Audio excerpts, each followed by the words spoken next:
ஈரானில் இருந்து ஆபரேஷன் சிந்து நடவடிக்கையால் முதல் கட்டமாக 290 இந்திய மாணவர்கள் மீட்கப்பட்டு தாயகம் வந்தடைந்தனர். இஸ்ரேல் ஈரான் இடையேயான மோதல் ஒரு வாரத்தை கடந்த நிலையில் பதற்றம் அதிகரித்து வருகிறது. இதனால் அங்குள்ள தங்கள் நாட்டு குடிமக்களை மீட்கும் நடவடிக்கையில் பல்வேறு நாடுகளும் இறங்கியுள்ளன. அந்த வகையில் உயர்கல்விக்காக ஈரான் சென்றுள்ள மாணவர்கள் உட்பட இந்தியர்களை தாயகம் அழைத்து வர ஆபரேஷன் சிந்து என்ற பெயரில் மீட்பு பணிகளை இந்திய அரசு தொடங்கியுள்ளது. இதற்காக பிரத்யேக வான்பாதையை ஈரான் திறந்ததால் முதற்கட்டமாக 290 இந்தியர்கள் சிறப்பு விமானம் மூலம் நேற்று இரவு டெல்லி வந்தடைந்தனர். அவர்களை அதிகாரிகள் உறவினர்கள் வரவேற்றனர்.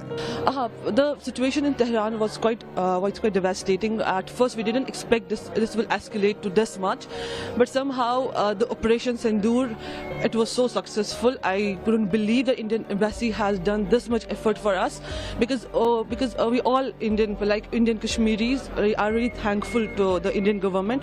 ஈரான் வான்பாதை வழியாக இன்றும் மீட்பு பணிகள் நடைபெற உள்ளன. அந்த வகையில் இன்று மேலும் 2 சிறப்பு விமானங்கள் மூலம் இந்தியர்கள் டெல்லி வந்தடைய உள்ளனர். முன்னதாக போர் காரணமாக தனது சர்வதேச வான்பாதையை ஈரான் மூடியதால் ஆர்மேனியா, துர்க்மெனிஸ்தான் நாடுகள் வழியாகவே இந்தியர்களால் நாடு திரும்ப முடிந்தது. உடனுக்குடன் செய்திகளை தெரிந்து கொள்ள சன் நியூஸ் பெல் ஐகானை கிளிக் பண்ணுங்க.